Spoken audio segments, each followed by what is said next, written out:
अभी मैं पटना से घर वापसी पर हूँ, क्योंकि परसों से ही एक मामला आ रहा है मेरे क्षेत्र में। एक बच्चे को एलआरबी चौक में पकड़ा गाड़ी चेकिंग के नाम पर और उसके साथ मारपीट किया और थाना ले गया। मैं जैसे ही संपर्क किया थाना प्रभारी निशिकांत से, तो उसने बताया कि सर हम लोग छोड़ देते हैं, थोड़ा बदतमीजी किया था लड़का। तो हमको बोले छोड़ो भाई, इसको क्यों ये कर रहे हो। फिर मालूम हुआ बाद में कि 15,000 का उसको चालान काटा, मारा पीटा भी। और उसी दौरान कुछ लड़के या कुछ बच्चे के गार्जियन लोग गए हुए थे थाना।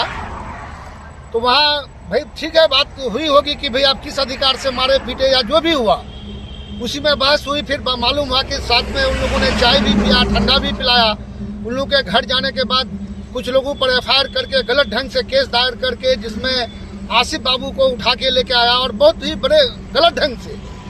और ये नाकाबिले बर्दाश्त है, इसको बर्दाश्त नहीं किया जा सकता है। जैसे मैंने सुना और मैं थाना प्रभारी से संपर्क करने का कोशिश किया, उसको बताया तो फोन नहीं उठाया वो। उसके बाद फिर मैं एसपी साहब से भी बात किया इस मामले में कि बुरी तरह से पीटा गया है। ये साइको अमित एक एसआई है जो बहुत ही गलत दुर्व्यवहार करता है। कई मामला इस तरह का पहले भी आया है इसका। लेकिन एक बार एक हमारे सलीम साहब हैं, उप प्रमुख साहब सिंघिया के, उनके साथ उनका भतीजा का कोई मामला था। एक मोबाइल से संबंधित कोई मामला था, उसको उठा के लेके आया, वो पैरवी में आया था। तो फिर मैं थाना प्रभारी से बात किया निशिकांत से, तो उसने बताया कि सर मैं पहचानता नहीं था उसको और गलत मिसअंडरस्टैंडिंग हो गई थी। और ये भी बोला कि हम भी नहीं पहचान रहे थे थाना प्रभारी। ठीक है, तो हमने पैचअप करवाने का प्रयास किया। वो वादा किया कि इस तरह की घटना और दोबारा नहीं घटेगी। लेकिन एक इंटेंशनली ये इस तरह का काम कर रहा है और एक जानबूझ करके एक सुनियोजित ढंग से इस तरह लोगों को फंसा करके। एक मामला और आया था चनवार पंचायत के कुछ बच्चों का और आपका चिकावड़ी पंचायत के कुछ लड़कों का एक अपहरण का मामला हुआ था। एक लड़की का एक मतलब अपहरण के मामले में ये कुछ लड़के आए थे यहाँ थाना, उसमें 2-3 लड़का बात किया। उस वक्त तो बड़े आसानी से सारे को ठीक है, 2 आदमी आकर के बताइए अपनी बात को, लोगों ने अपनी बात बताया। और उसके बाद इन लोगों का वहाँ से वापसी के बाद सारे लोगों पर एफआईआर कर दिया। ये इस तरह का घटिया पदाधिकारी आ गया है हमारे थाना में।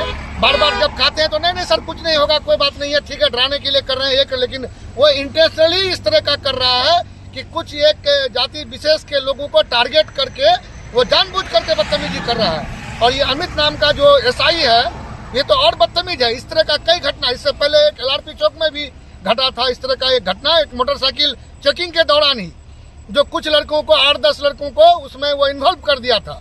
फिर कैसे तैसे फिर एसपी साहब से बात करके और मतलब एसडीपीओ से बात करके मामले को रफा दफा करवा दिया। कुछ लड़कों पर अभी भी एफआईआर केस चल रहा है। लेकिन ये नाकाबिले बर्दाश्त है, ऐसे पदाधिकारियों को बर्दाश्त नहीं किया जाएगा। इसके खिलाफ जहाँ भी जाना पड़ेगा जाएंगे। चूंकि मैंने एसपी से भी बात किया, एसपी भी बताया कि ठीक है हम देख लेते हैं। लेकिन ये आपका अगर मान के चलिए तो हम लोग चूंकि सारा कुछ देख रहे हैं, विपक्ष में होने की वजह से हम लोगों के बात को बेहतर ढंग से नहीं लिया जाता है, क्योंकि ये सरकार हमेशा विपक्षियों के साथ गलत व्यवहार करती है। आपको बताते चले कि वो गैर कानूनी के लॉटरी के मामले में हो, मवेशी तस्करी के मामले, हर जगह से ये थाना प्रभारी उगाही करता है। ये अमित जो है बहुत ही घटिया एसआई है। क्योंकि निशिकांत यहाँ पहले भी 3 साल वो रह चुका था एसआई के पद पर, फिर उसको प्रभारी बनाया गया यहाँ। तो वो उसको सारा भेद मालूम है और एक तरह से लूट मचा के रखा है। तो इसलिए ऐसे पदाधिकारी पर कार्रवाई होनी चाहिए।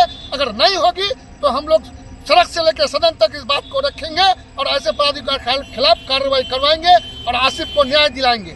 क्योंकि आसिफ के साथ बहुत ही गलत हुआ है और उतना रात में उसको 4-5 गाड़ी पुलिस लगता है कि कोई क्रिमिनल को उठाने गया है। अरे भाई ठीक था, कोई बात था, आपको अगर बैठ के बात करनी थी, वो क्रिमिनल की तरह उठा के लाया और बुरी तरह से बेरहमी से मारा।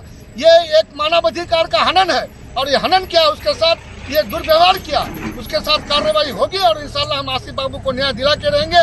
हम लोग अभी पटना से निकले, जैसे ही सुना हम पटना से घर के लिए निकल गए हैं और घर पहुंचते ही फिर मैं अपने लोगों से मिलाऊंगा। इसके लिए जो भी जहां तक जाना पड़ेगा मैं जाऊंगा। मैं वादा करता हूं आसिफ से कि मैं आसिफ को न्याय दिला के रहूंगा। शुक्रिया।